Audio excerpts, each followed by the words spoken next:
segundo Samuel, no capítulo 21, de 1 a 14.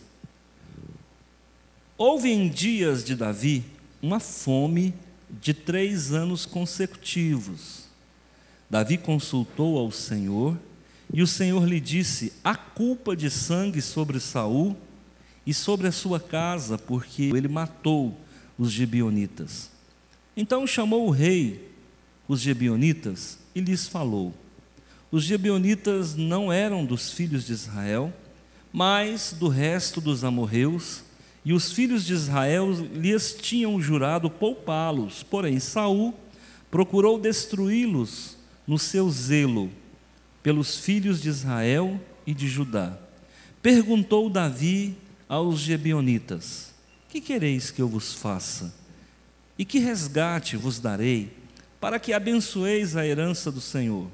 Então os gibeonitas lhes disseram: não é por prata nem ouro que temos questão com Saul e com a sua casa, nem tampouco pretendemos matar pessoa alguma de Israel. Disse Davi: que é, pois, que quereis que eu vos faça?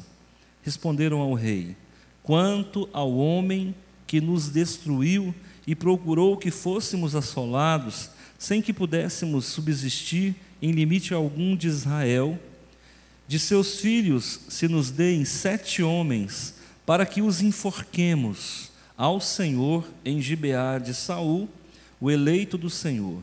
Disse o rei: eu os darei. Porém o rei poupou a Mefibosete, filho de Jonatas, filho de Saul, por causa do juramento ao Senhor, que entre eles houvera entre Davi e Jonatas, filho de Saul. Porém, tomou o rei os 2 filhos de Rispa, filha de Aiá, que tinha sido tido de Saul, a saber, a Armone e a Mefibosete, como também os 5 filhos de Merabe, filha de Saul, que tivera de Adriel, filho de Barzilai, Meolatita, e os entregou nas mãos dos gibeonitas, os quais os enforcaram no monte perante o Senhor. Caíram os 7 juntamente, foram mortos nos dias da ceifa, nos primeiros dias, no princípio da ceifa da cevada. Então Rispa, filha de Aiá, tomou um pano de saco e estendeu para si sobre uma penha, desde o princípio da ceifa até que sobre eles caiu água do céu, e não deixou que as aves dos céus se aproximassem deles de dia, nem os animais do campo à noite. Foi dito a Davi o que fizera Rispa, filha de Aiá e concubina de Saul. Então foi Davi e tomou os ossos de Saul e os ossos de Jonatas, seu filho, dos moradores de Jabe-Gileade, os quais os furtaram da praça de Bet-Seã, onde os filisteus o tinham pendurado, no dia em que feriram Saul em Gibeá. Dali transportou os ossos de Saul e os ossos de Jonatas, seu filho, e ajuntaram também os ossos dos enforcados. Enterraram os ossos de Saul e de Jonatas, seu filho, na terra de Benjamim, em Zela, na sepultura de Quis, seu pai. Fizeram tudo o que o rei ordenara. Depois disso, Deus se tornou favorável para com a terra. Vamos orar, deixa a Bíblia aberta. Obrigado, Jesus, pelo teu amor. Obrigado, Senhor, pela misericórdia, pela chuva que cai copiosamente sobre a nossa terra. Muito obrigado pelo cuidado com o sudoeste goiano e com as nossas vidas. Nós te louvamos de todo o coração e te bendizemos porque o Senhor é santo e santos são as tuas misericórdias, Pai.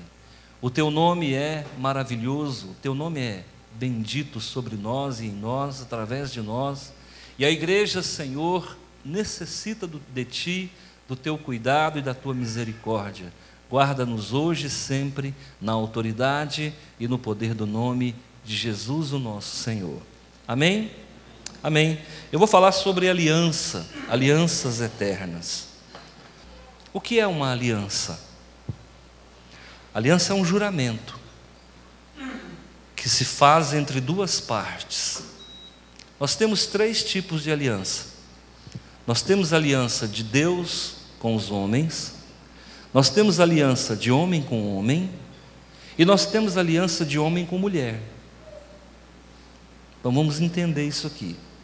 Nós temos uma aliança de Deus para com os homens, nós temos aliança entre dois amigos, e nós temos aliança entre um casal. Então existem 3 tipos de aliança.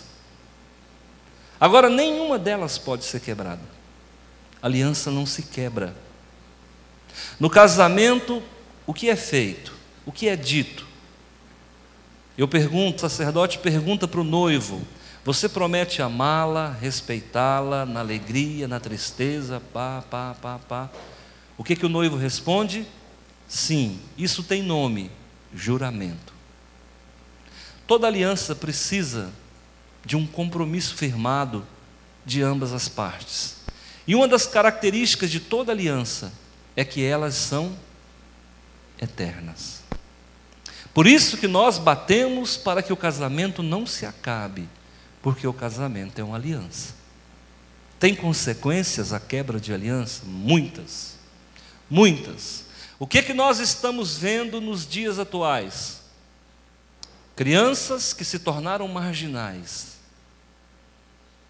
Alto consumo de bebida, de droga, de prostituição. Pastor, me dá uma causa primária para o que está acontecendo. A Bíblia responde: quebra de aliança. Toda quebra de aliança tem preço, porque a aliança não foi feita para ser quebrada. Ah, mas isso é radicalismo da fé. Bom, cada um crê como quer, como entende. Eu fico com a palavra de Deus. Mas não vamos falar sobre casamento aqui não. Esse não é o nosso foco. Eu quero falar da aliança feita entre 2 povos. Que povos? O povo de Israel e um povo chamado Gibeonita, que também era chamado de cananeu, que também era chamado de heveu, e era, de certa forma, denominado de amorreu, mas eles eram heveus, eles eram da terra de Canaã, por isso eram cananeus. Mas o que os gibeonitas fizeram? Quando o povo de Israel sai do Egito, atravessa todo o deserto, passa pelo Jordão, atropela Jericó, que chegaram na terra que emana leite e mel, que é a terra de Canaã, e eles começaram a destruir todo mundo. Destruiu o povo de Jericó, destruiu os moabitas, destruiu os amalequitas, e foi destruindo. Quando chegou em certo lugar, um povo amorreu, ou cananeu, que habitava aquela região, arquitetou um plano para enganar Josué.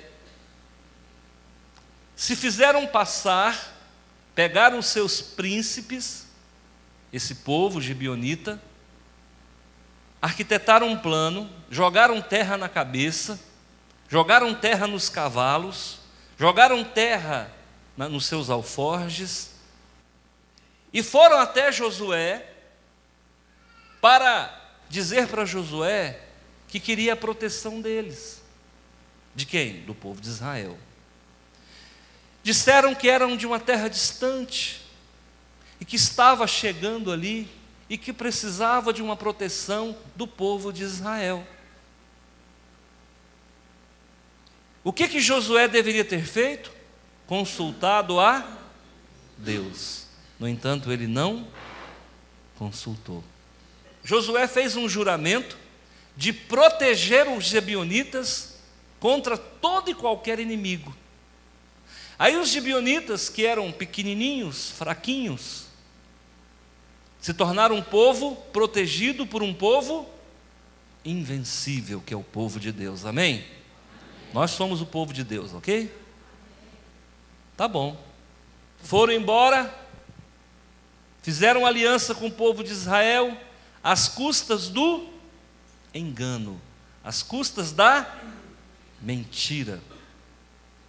Mas olha, irmãos, uma vez feita a aliança, está feito. Pastor, eu me casei com a mulher errada. Problema seu. Problema seu, amigo. Vai que é sua. Não tem como desfazer. Ah, mas eu estava bêbado. Então não beba mais. Pastor, quando eu acordei eu estava casado. Problema seu, meu amigo. Você casou, o sacerdote abençoou e agora não tem mais o que fazer. É assim que funciona a aliança, irmão. Então a gente tem que tomar cuidado para não beber, para não cair nesses negócios aí. Tem que tomar cuidado para não ficar escolhendo beleza, para não ficar escolhendo conta bancária, para depois não ter que ficar chorando as mágoas. Viu? Quando eles foram embora, alguém chega para Josué e fala: Josué, você foi enganado. Esse povo é cananeu.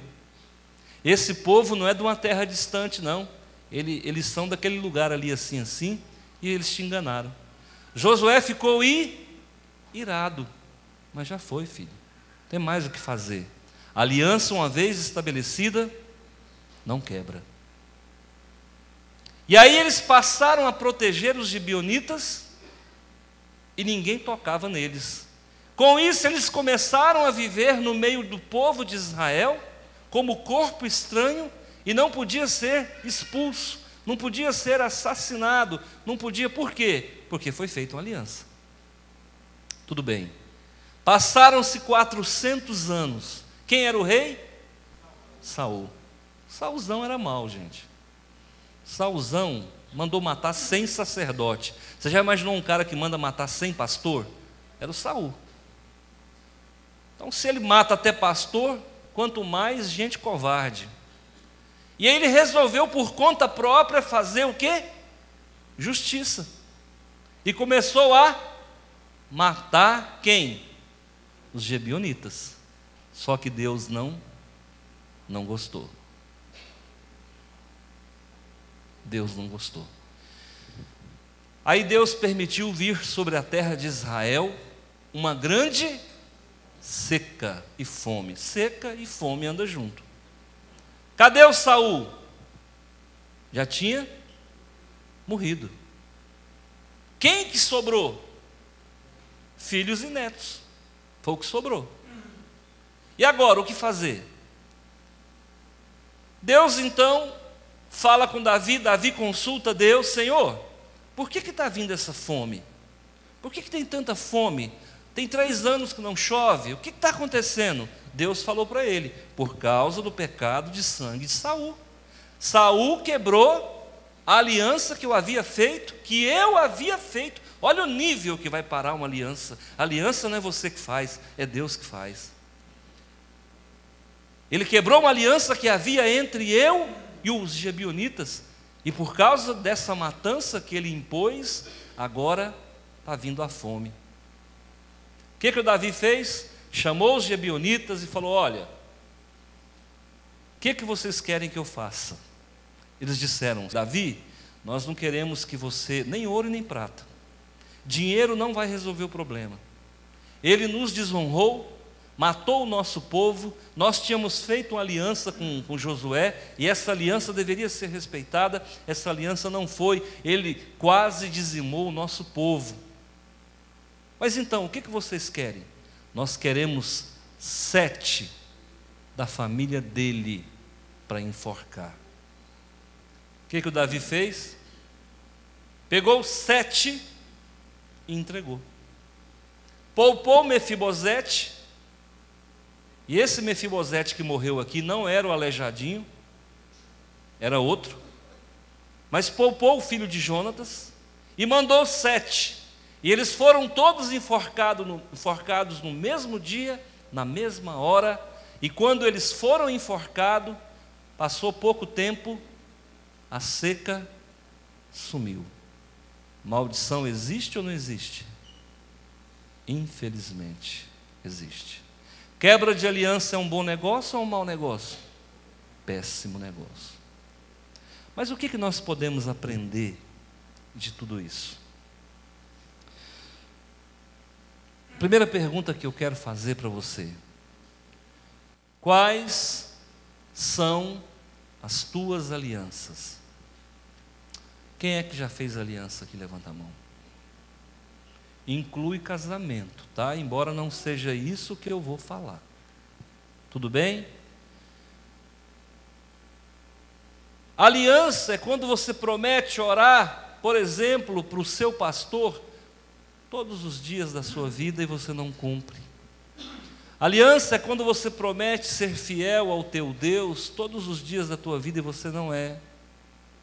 Aliança é quando você estabelece um juramento, seja ele qual for. Você quer ver um exemplo de aliança? Normalmente quando a criança nasce, o que o pai faz?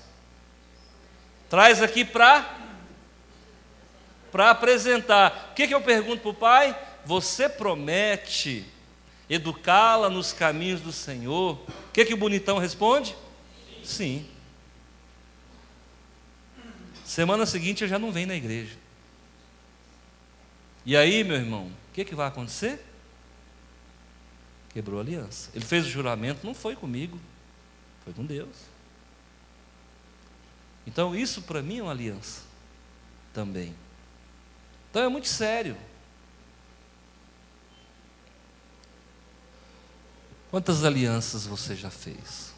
Quantos juramentos você já fez para Deus? E você tem cumprido as tuas alianças? Você já quebrou alguma aliança das que você fez com Deus? Nós não podemos nunca nos esquecer dos compromissos que nós assumimos com o nosso Deus. Nunca. Primeiro, não tome decisão na emoção. Não tome decisão na emoção.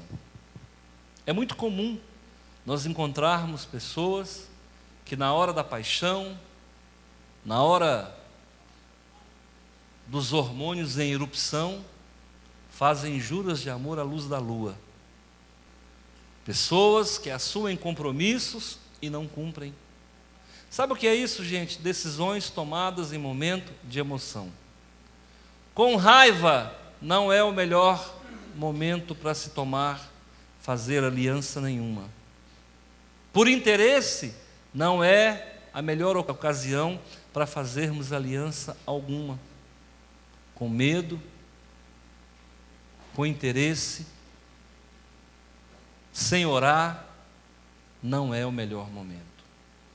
Faça os teus juramentos para Deus, faça os teus votos, as tuas alianças com Deus, sempre sabendo exatamente o que você está fazendo, medindo cada palavra, medindo cada pensamento, medindo cada gesto. E toda vez, irmãos, que a gente toma decisão na emoção, nós vamos errar. Seja para que for.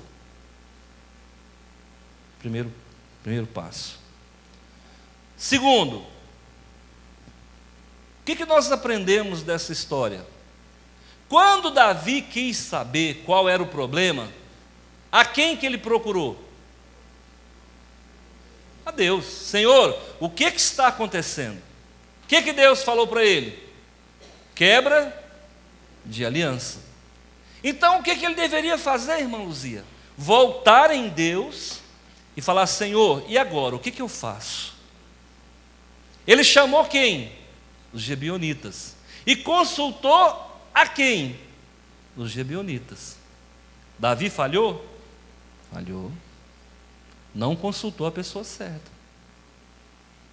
Diante dos teus problemas, consulte a pessoa certa. Com todo respeito aos salões de beleza. Salão de beleza não é consultório de aconselhamento. Com todo respeito.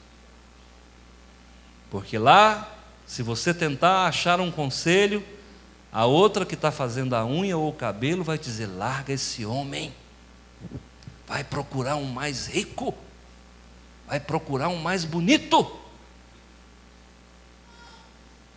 Não é o melhor lugar para nós nos aconselharmos. Não vá buscar conselho em pessoas que não oram.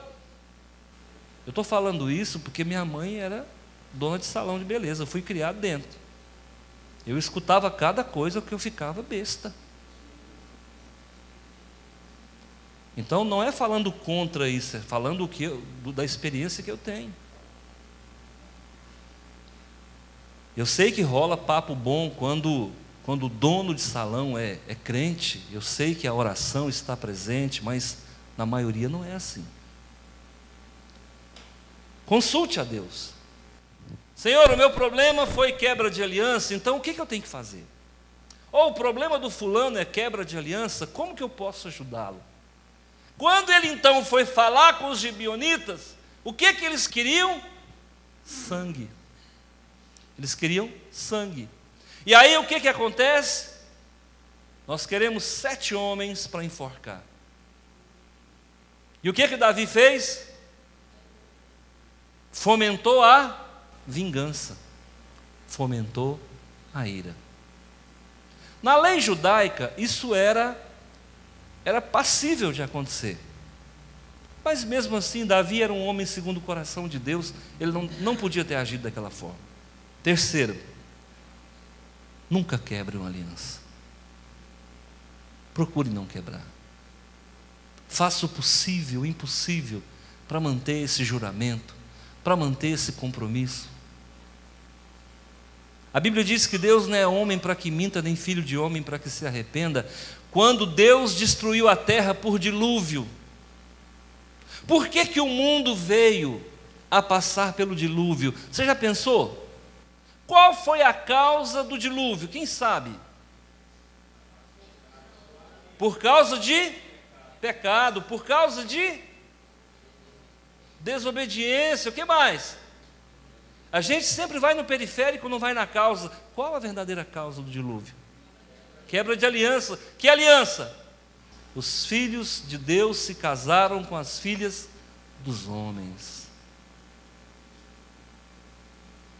Esse foi o motivo do dilúvio. Quando um filho de Deus se envolve com alguém do mundo, ele está incorrendo num pecado que é chamado casamento com julgo desigual. Pastor, então uma moça que é cristã nunca vai poder se casar com um rapaz que não é cristão? Não estou falando isso. Mas as estimativas dizem que somente 25% dos casais que casam com julgo desigual, só 25% das mulheres conseguem trazer os maridos para a igreja. E só 25% dos maridos conseguem trazer a mulher para a igreja. Então é um risco muito grande. Então você pode casar, eu posso casar, pastor, com Joãozinho? Pode. Ele é crente? Ele é cristão? Não, eu não odeio a igreja. Tá bom, então vai, filha. Mas vai sabendo que a sua chance é 3 contra 1. Deus é fiel, Deus é poderoso para fazer um milagre, não resta dúvida. Mas se alguma coisa der errada, não pode quebrar a aliança. Beleza ou não? Não quebra aliança, irmão. Não quebra. Eu fui um homem de sorte. Era macumbeiro e casei com uma pessoa que estava longe dos caminhos do Senhor. Deu tudo certo. Aí Jesus já fez a obra completa. Converte o macumbeiro e pega a católica que estava desviada, põe no caminho do Senhor, fica tudo certo. Se a mulher é crente e ela casa com esse homem, o noivo não é, ela casa com esse homem, Deus pode sim alcançá-lo. Pode, pelo testemunho dela, pela vida de oração dela, sabe, pela sabedoria dela. Eu conheço uma moça que casou com um rapaz católico, ela frequentou a igreja católica 2 anos, junto com o marido, com o esposo. Conversei com esse moço lá em Belo Horizonte, eu falei, como é que foi sua conversão? Não, eu era católico. Eu falei, ah, sim, e aí? Ele falou assim, não, minha esposa era crente, batista. Eu falei, e aí? Não, e aí nós casamos. Eu falei, e aí? Não, e aí ele foi para a igreja católica. Eu falei, o quê? Falou, foi para a igreja? Foi. Ela foi para a igreja católica, ficou 2 anos na igreja comigo e orando para Deus fazer uma obra na minha vida. Olha, irmão, e a mulher sabe edifica a sua casa. Então, você não vai para a minha igreja, eu também não vou para a sua, pronto. É isso que a gente escuta, é o toma lá da cá no casamento. Isso não ganha ninguém para Jesus não, irmão. Qual o problema, irmão? Vai para a igreja católica, se o preço é esse, vai. Mas fica firme. E vai orando que um dia Deus faz a obra. É isso que é o negócio. É a fé, é a determinação e é a convicção da pessoa. Uma irmã sai daqui, vai abrir uma igreja no sertão, numa cidade X aí que eu não me lembro. O pastor Éder me contou essa história, achei fantástica. Foi abrir um trabalho numa cidade X aí. Chegando lá, irmãos, ela abriu, alugou a portinha, abriu, colocou lá a igreja fulana de tal, aquela coisa mais linda, a irmã Maria. Aí abriu, começou, ela ficava ali orando, orando, orando. Passou um mês, passou 2, não aparecia ninguém. Ela fechou a igreja. Aí foi para a igreja católica. Chegou lá assistindo a missa, respeitosamente, assistindo a missa. Quando foi um dia, as católicas, né, as irmãs católicas, falaram: vem cá, mas você não é missionária, crente? Ela falou: eu sou, mas vocês não vão na minha igreja, eu vim na de vocês, ué. 6 meses depois, a igreja dela estava assim. É o testemunho, irmãos, é o exemplo, não é isso? Ide por todo mundo e anunciai o evangelho. Então não quebre as alianças, procura não quebrar. Pastor, eu já quebrei algumas. Vai, não peques mais. E conhecereis a verdade, e a verdade vos libertará. Isso é que muda a nossa vida. Eu até posso ter errado, mas não tenho obrigação de viver errando. A partir de agora, põe a tua vida no altar do Senhor. Sabe, firma um compromisso com Deus. Olha, todo domingo eu vou para a igreja, de manhã, de tarde ou de noite. Aí você faz uma aliança no final do ano com Deus. Senhor, eu prometo, ó, aliança, eu prometo que 2016 vai ser diferente. Você fiel dizimista. Aí chega no final do mês de janeiro, eu dou o dízimo ou compro uma camisa nova? Eu dou o dízimo ou saio de férias? Vai pensando, eu dou o dízimo ou pago a conta de luz? Aí o inimigo começa a colocar 1000 coisas. Aliança que o 2016 já começou a ir pelo ralo. Não, 2016 eu prometo, Senhor, que eu vou orar mais. Chega no dezembro, está do mesmo jeitinho, nada muda. Não, 2016 agora eu vou assumir um compromisso na igreja. Eu vou perguntar para o pastor se eu posso varrer, se eu posso lavar, se eu posso... E aí, irmão, cadê a vontade? Passou. Percebe, queridos? Muito cuidado, porque senão você daqui a pouco começa a sofrer uma escassez de motivação, um princípio de depressão, uma angústia, uma amargura na alma, e você não sabe de onde que vem. Promete ser fiel a Deus, mas não traz a Bíblia para a casa do Senhor. Promete ser fiel a Deus, mas não desenvolve vida de oração. Promete ser fiel a Deus, mas não abre a Bíblia durante a semana, nem o perfil da fé, nem o pão diário, nada. Promete ser fiel a Deus, mas termina o culto, em vez de ir para casa refletir na palavra que foi dada, vai para um outro lugar fazer o que não deve, andar com quem não pode, falar o que não precisa. E aí não acontece nada. Dentro da igreja, fé demais. Fora da igreja, fé de menos. Podemos mudar isso, irmãos? Podemos mesmo? Eu desejo de coração que as tuas alianças sejam eternas, tá bom? Que você cumpra tudo aquilo que prometeu. E que você não seja como folha de bananeira. Que você não seja dado a nenhum vento, nenhum sopro. Mantenha-se de pé. Louvado seja o nome do Senhor. A nossa igreja tem, para a honra e glória do Senhor, produzido grandes avivamentos. Eu vejo a transformação que Deus tem feito na vida daqueles que estão conosco. Amém? Eu vou orar com você e que Deus te abençoe. Obrigado pelas orações.